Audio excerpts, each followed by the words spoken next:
there is no unbanked people because everybody has the right for a bank account. But when we go to Romania and further east, there it changes, it's different.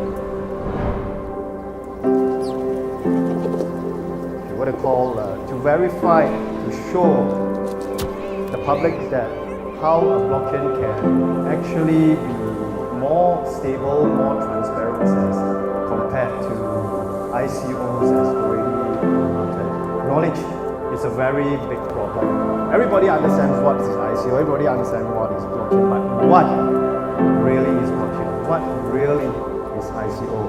How? When you talk about ICO, how do you identify?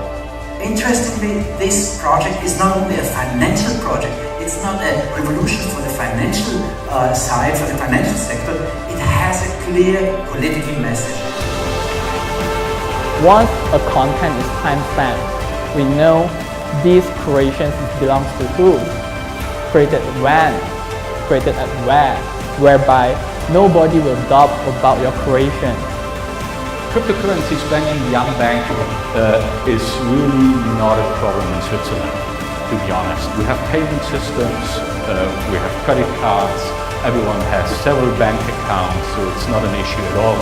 We try to bring really that topic to Africa, Asia, and so on, in the small villages where we think it's needed. Now it's possible to raise money for projects, good projects and less good projects, all over the world, and to get financing for projects. And that's very important outside of the US.